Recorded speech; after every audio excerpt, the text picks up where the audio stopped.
Hey pilgrims, it's Carrie again. I am coming to you from Santiago de Compostela in the western part of Spain.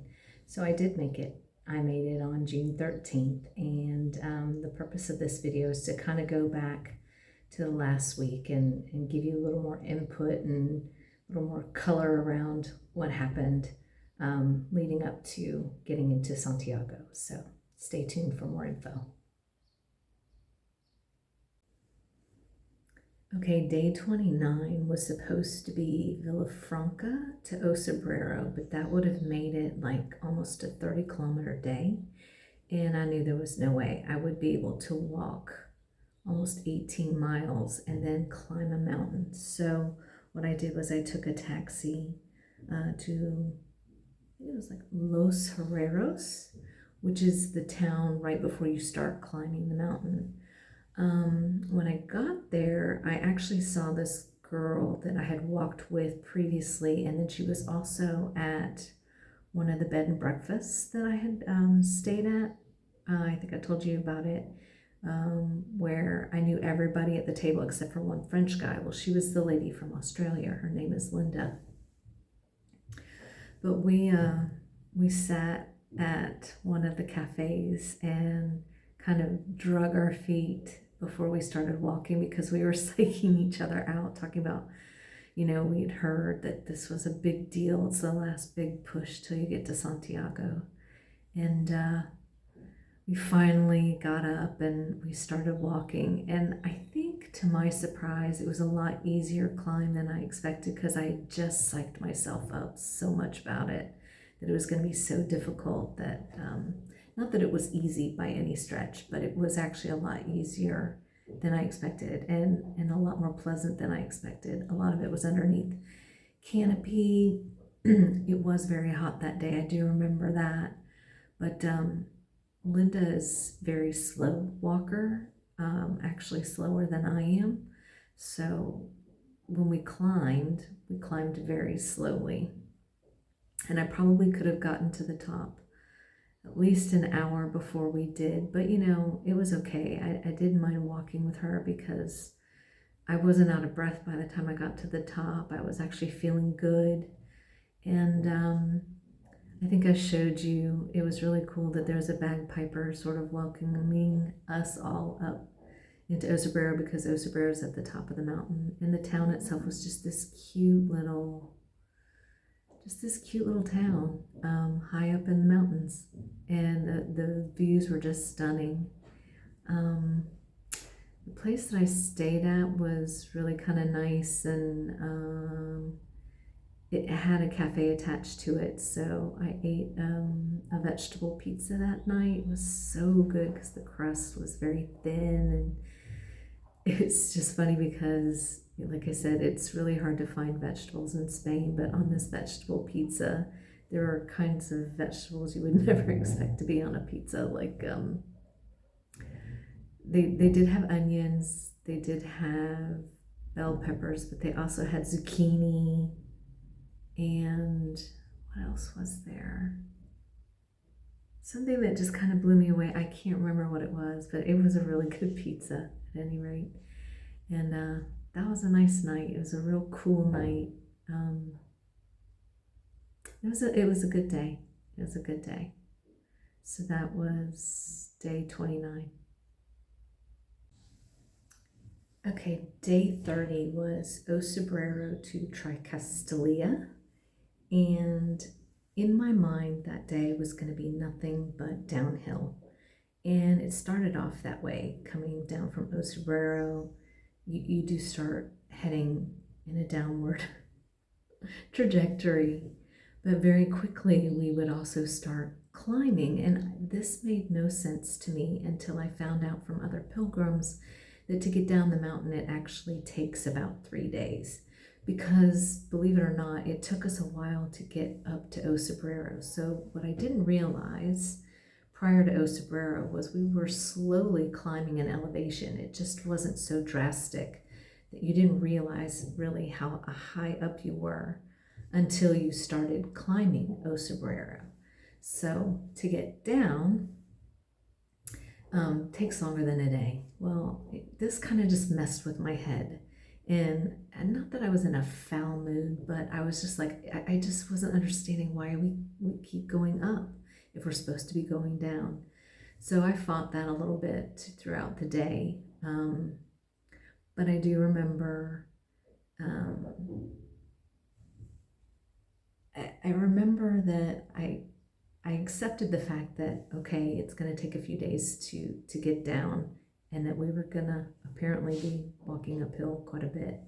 And I think I titled that um, video More Ups Than Downs, and that's why. But what I didn't really enjoy was, you get used to walking on flat surface, or you get used to climbing, and then all of a sudden, right towards the end of the day, after your legs have just like started aching from all the climbing, they decide to, okay, now you're going to go down, and you're going to go down quite a bit of elevation. And not that it was as bad as I've seen. The surface wasn't as bad as I have seen in the past, where it really scared me. I might lose my life, but I did not like that day because, like I said, I was aching all over already. And then they want you to go down, and um, I think I've said this before. I used to hate climbing up hills, but the longer I have been on the Camino, I realize no, the worst part is actually walking down. Now my quads, I had worked up my quads quite a bit, but my knees, just the pressure on your knees and your foot constantly slamming into the front of your shoe, it just does not feel good.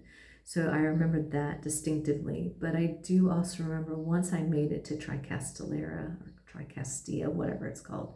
Um, it too was a cute little town that was just perfect. It's not like I had to go searching for my hotel room because there was really only one main drag, but it had a place to do laundry. It had this really nice, a couple really nice restaurants. So I treated myself to dinner in one of the restaurants, had some chicken, and I can't remember what else I ate there, but I just remember thinking, this is a good little stop.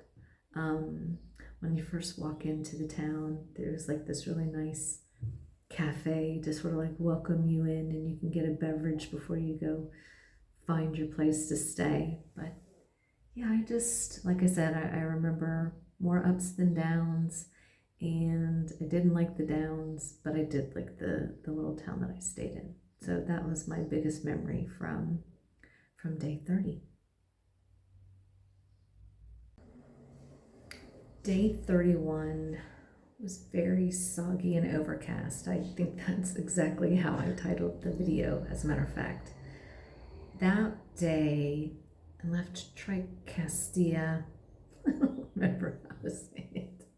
Anyway, and as soon as you leave, the Camino just starts taking you up, up, up. And I mean, to the point where I was like, wait a minute. Yesterday we went up, but like this particular day, it just kept taking us up. You go up one hill after another.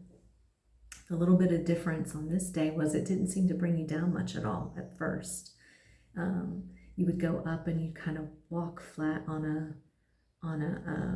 road surface, and then you'd walk up, and then you'd walk on a road surface, and then you'd walk up, and then you'd walk on a road surface. So it was really messing with my mind, but heck, I had accepted it at this point. And then finally, it did start bringing us down, and the weird part about it was because there was a lot of canopy coverage going up and down. It made it was like very, almost being in that area, it was almost very humid, which immediately reminded me of Florida, but it wasn't a good kind of memory of Florida, because it's like just really hot and sticky and just soggy. And as I went down, I started to realize if I leaned back a little bit more with my backpack and got into a rhythm, that it would help my knees a lot. The problem was I got going so fast I couldn't stop myself, so I actually did fall on my butt that day. And I'm happy to report that that fall was not a big deal. A couple people helped me up, but it was, I can't believe I didn't break my butt bone or my wrist or whatever. I made it up okay. Let's see, what else do I remember about that day? Oh, getting into Saria. That day was Tricestia to Saria. And I think I should have really enjoyed the trail more that day. I knew the next day that the newbies would be starting, but I didn't mentally prepare for the fact that the trail was going to just explode with the number of people. Um, Gosh, what was I'm trying to say? As I walked into Saria, I do remember thinking, um, it was kind of a dirty town, which surprised me because it's a bigger town. It even has an airport close by, and it just to me should have been more like a Burgos, more like a Leon, more like a I can't remember the other town that starts with an A, but it was dingy. And I thought Leon was bad, but if I think about it, Leon was actually trying to make itself look better by like fixing things and retrofitting things. This was just kind of like a shithole, really. I was quite surprised, and I did start noticing, the Spanish people along the way are very fit people, but this is when I started to notice there are more people that looked a little beefier than they had in the past. I don't know what to say about that, but and I also noticed once I got into Galicia, and it's not their fault either because there's a lot of rural areas in Galicia. It smells a lot like hay, and cow patties, and olives. I don't know why, but that's the distinct memory I will always have of this area of Spain.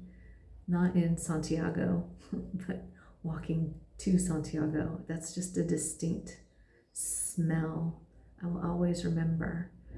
So, but that was day 31. I should have made it more of a mental memory of the trail before the newbies started, and I should have enjoyed it more, but now we come to day 32. Day 32 was Saria to Portamarin, not sure how to pronounce it, but that day, of course, because Saria is about 115 kilometers away from Santiago, that's the point where a lot of people, and actually most of the people who walk the Camino de Santiago, will start, because you need at least to walk 100 kilometers in order to get your Compostela. So that's why it's such a popular starting point for a lot of people.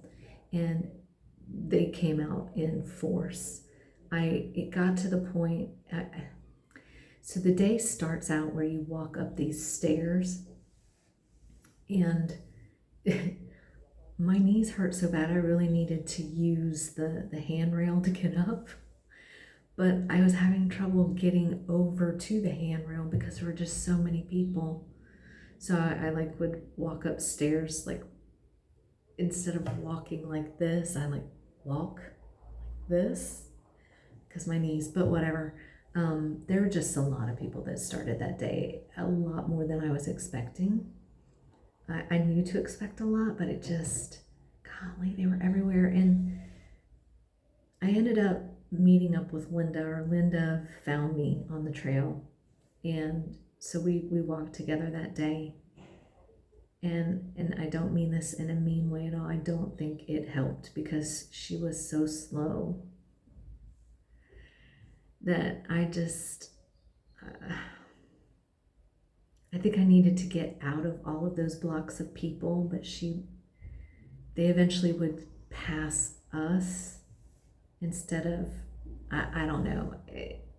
It just felt like we were constantly letting other people pass us.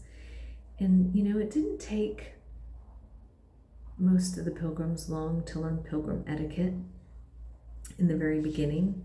And I think when we all first started, we were very happy to tell each other buen camino, like, especially if you were passing somebody, you would always say, oh, hola, buenos dias, buen camino.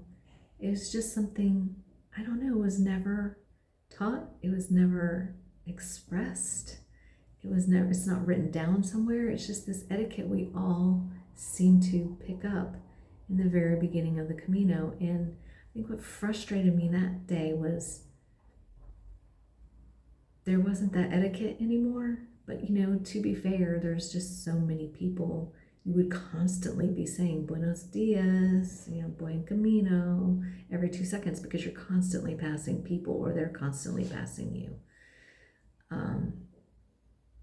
Anyway, I don't have a lot of good memories of that day because as slow as I was walking slower than normal.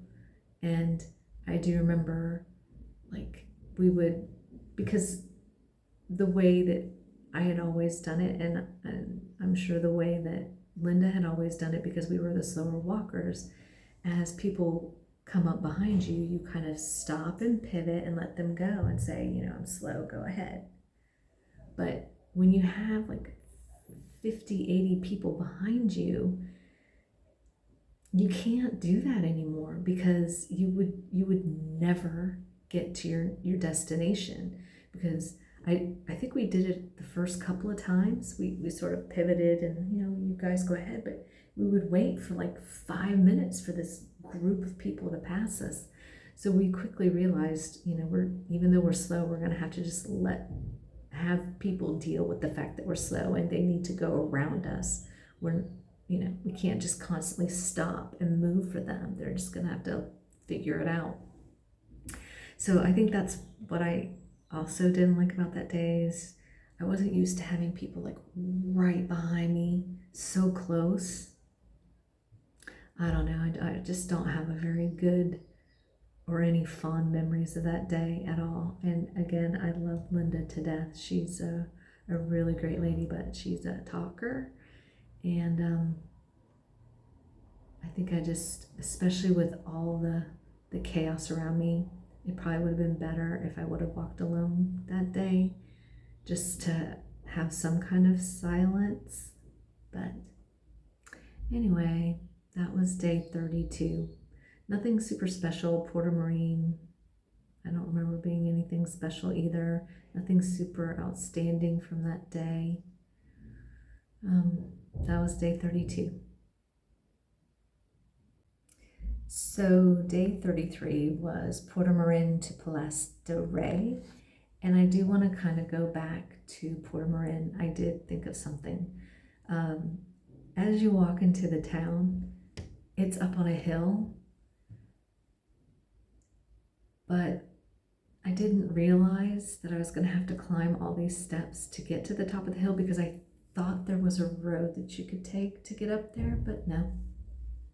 I mean, that's not how the trail takes you. So you have to walk up all these steps, and I don't know if it came through in the picture, but it was like practically straight up. So that was not nice of the Camino to do that on the very end of a long day. But day 33, like I said, was Porter Marin to Place de Rey. And that day I walked by myself. And everything was going fine. Honestly, it was a pretty decent walk, all things considered. It seemed like there was a lot more pilgrim support. So what was good about that was with all the newbies on the trail, the lines for the bathrooms, the lines to the cafes, just walking anywhere, it just lines that didn't seem to be there before. But with the extra cafes and the extra support out there, People didn't just stop in one spot. Like, there were enough places spaced out, not too far apart, that like some of the pilgrims would stop at this cafe and then some would go over to this cafe, and it just eased the tension a lot. People just seemed to spread out more that day. I do remember that specifically. What I also remember was walking on a road that should have been no problem at all. And I remember I had just gotten out of a pack of people. So I remember thinking this in my head. It was like, okay, the people have passed you, you've gotten out, you've got this little gap to yourself. Really kind of take in the scenery in the moment. And there was this really beautiful house coming up on the right hand side, and it looked like it was very well manicured with beautiful flowers. So as I'm walking to the house to like look into what would be like their front yard, I tripped over a pothole, and I'm not talking like a little pothole. It was a deep pothole, and it is almost like it happened in slow motion, and I couldn't believe it was happening as it was happening. And I fell, and I scraped my hands. I scraped up my nose. My glasses broke. It was horrible. I was bleeding from the inside of my nose and from the outside of my nose. And thankfully, these three nice young boys, maybe they were in their early 20s, so men, stopped, and they were trying to help me and, let us pick you up, let us pick you up. And I'm like, no, I kind of need to sit for a second, because I was like, I don't know, I was not processing it very well. The good thing was, once I finally did get up, I was really close to a cafe. So I went to the cafe and I pulled out my first aid kit and I started taking care of myself. And the guy that owned I assumed he was the owner. I mean, he just took charge, and he came in and he had this like, I don't know if it's that brown stuff that you could put on cuts so that it doesn't get infected. The name of it slips my mind right now, but he had some of that and he was like putting it all over my nose. And I just felt like, I don't know why I felt like a little kid, but I just felt like, oh my gosh. Like I was at school, I had just fallen in the playground, and then I had all these men trying to take care of me, whatever. But so I have to say, from that point on, I was very leery of just walking without really paying attention to where I was going. So that was kind of the end of me really trying to take in my surroundings. I got very good at, even on a road, just looking far enough ahead, which I should have been doing all along, just looking far enough ahead to make sure there was like no potholes coming up to where I could just kind of walk and, at least look around a little bit. But that, I have to say, it really shook my confidence in walking. So I think if you watch the video of me entering into Santiago, you can tell that I'm like really trying to look down at the ground a lot. That's where that came from. It doesn't help either that by this point the tread on the bottom of my shoes was just, it wasn't as good as it used to be, obviously, because I walked almost 500 miles in those shoes. But I just, because of what happened and because my shoes, the tread wasn't so good, it really didn't help with the last few days of walking. I just was paranoid the entire time. But other than that, it was an easy walk. And I even remember thinking to myself that, wow, that would have been a pretty decent day if I hadn't busted my face open. And to be fair, I've been able to kind of cover up my boo-boos. If I hadn't broken my glasses, it would have been a no big deal, kind of brushed it off kind of thing. But now I have to get new glasses, so there's that. But anyway, like I said, it was a decent walking day, and that brings us to day 34. Okay, day 34 was Place de Rey to Arzua, and that was it was supposed to be a 29.5, basically a 30-kilometer day, and you know how it is with the 30-kilometer days. And I will show you guys exactly why it's so hard for me to walk 30 kilometers. I took a picture of my step counter, and I always do this, right? You know, at the end of every video, I put my step counter up, but there's, I can, on my step counter, go to a certain screen and it'll tell me how many miles I've walked, but that's how many miles a normal human being of normal height would walk. So that particular day was a half day because there was no way I was going to walk basically 30 kilometers, which is roughly 18 plus miles, right?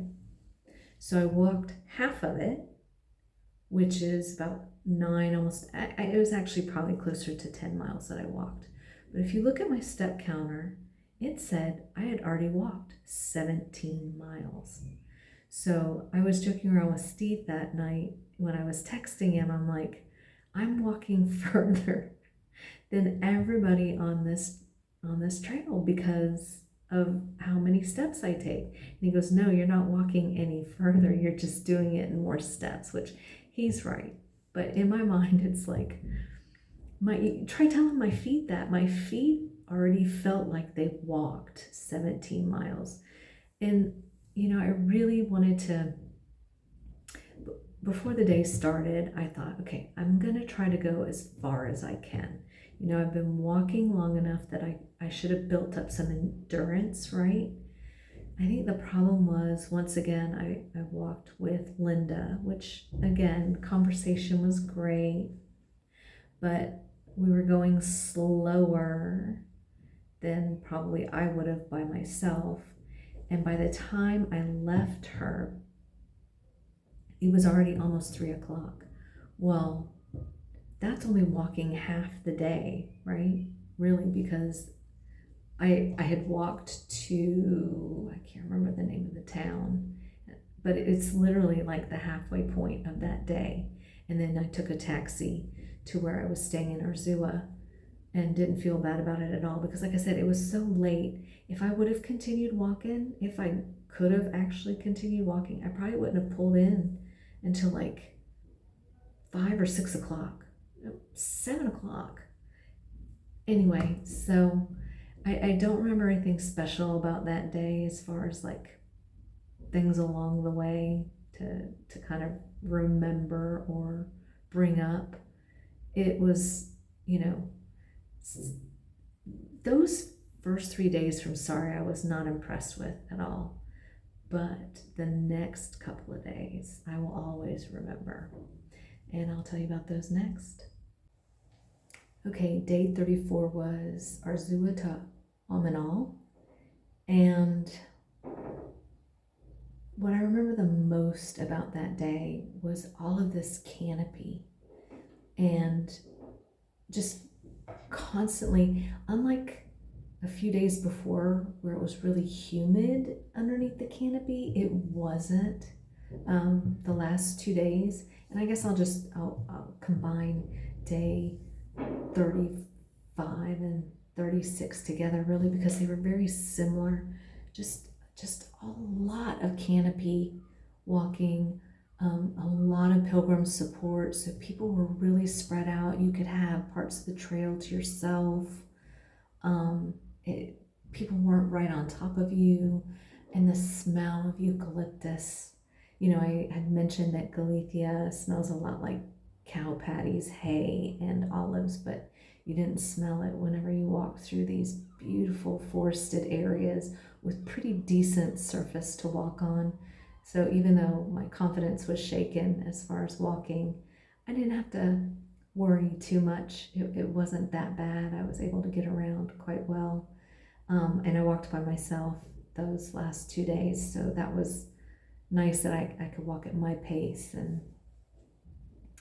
I guess the last day then would be from Aminal to Santiago.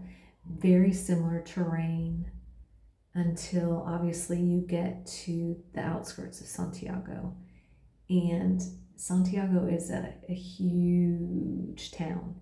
And it's like you start off with the more industrial parts of it, and then you get into the newer part of it, and then you start to get into the old town. Well, I had gotten stuck behind this group. I don't know what group they were, but they were all wearing these blue shirts and they were very loud. And so it was kind of nice just because I was walking by myself, but I could feel the excitement that they had. So walking in, I did end up losing them. I thought I was going to be walking in with them, but they had stopped for a group photo and I kind of passed them. And I thought, okay, well, this is probably for the best, you know. Then I can sort of have my own little personal experience walking into Santiago. So as I got closer and I heard the bagpipes,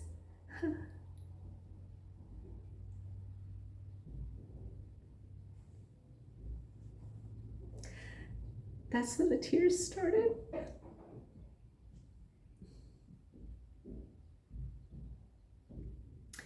It's almost like a call home. Walking for so long to this point, and it's right there in front of you. And here I am, like trying to document the moment, but also very afraid that I'm gonna fall on my face going down those stairs. I just knew that was probably what was gonna happen to me, is I was gonna bust myself going down those stairs. But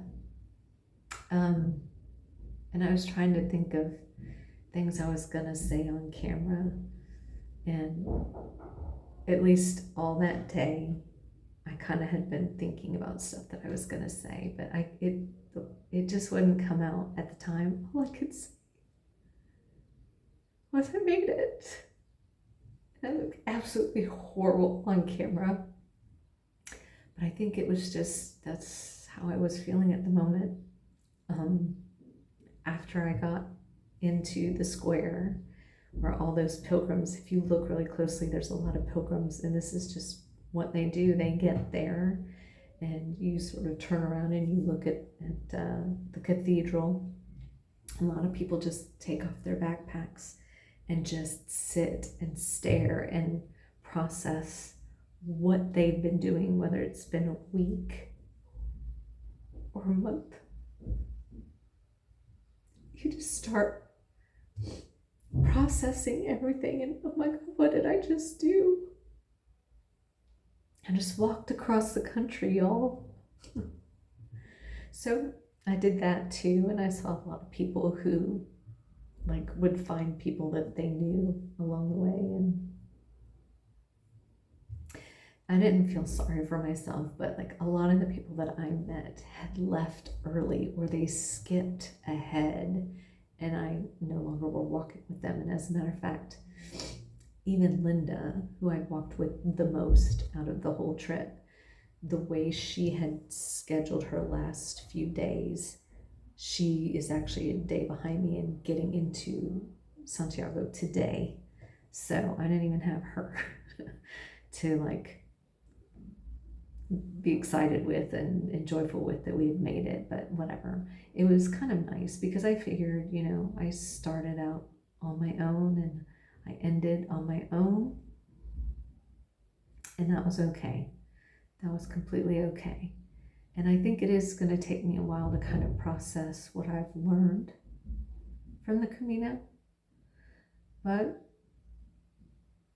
if I had to say, probably the biggest thing I've learned first is to just let things go. And the second, I think the Camino is very much like life. There's lots of ups and downs, and just like on the Camino, there's always a hill that you have to climb. I mean, I can count on my fingers how many times that didn't happen at the beginning of a stage. You always start out on a hill, and I think that's what I've learned. But just like life, there's ups and downs, and I I think I've mentioned this before. I used to curse the hills, and I used to not want to do the hills. But I think I just realized the hills are always going to be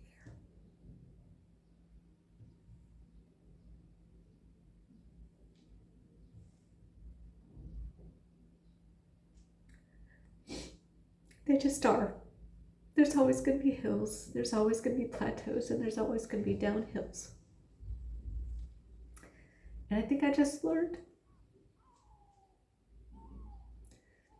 that if you just accept the hills are always going to be there, but change your attitude about the hill,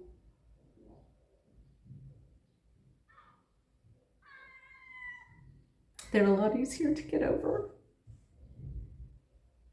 So I think that's what the Camino has taught me. I hope that by doing this, I got it out of my system, because I don't know. And I know there's lots of people who do this multiple times, and to be honest with you, I don't know why. Well, I do know why. The actual walking is not why people keep coming back. They come back because of the connections that you make with other pilgrims. There's nothing like walking for a while and then getting to a cafe where you just see a whole bunch of pilgrims that you've seen along the way, and you sit down and you have conversations with those people. It's the connections. That's why people keep coming back. And I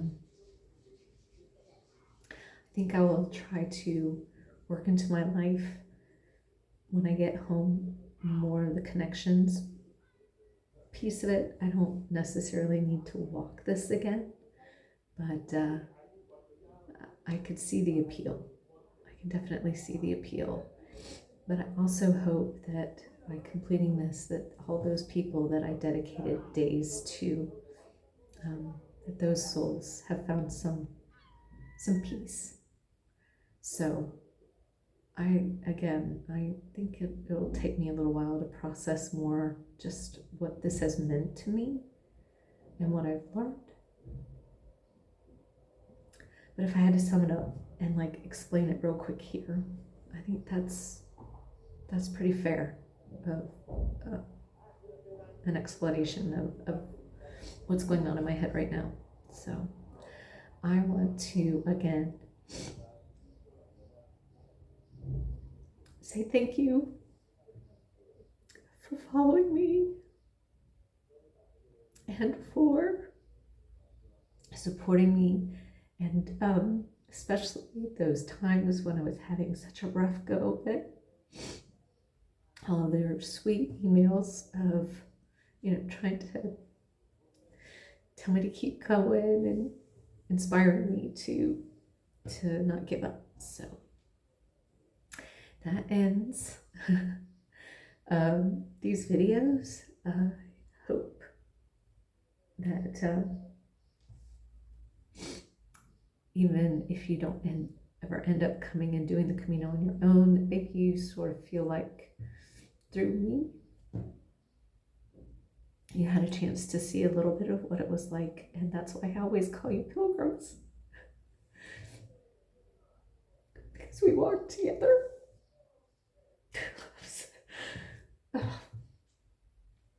Anyway, I do want to show you something, so let me put you on hold for a quick second. I went to the pilgrim's office today and I got my Compostela. And so the way they do it is, if you walk for religious reasons, you get, or at least spiritual reasons, you get a Compostela written in Latin. And apparently my name in Latin is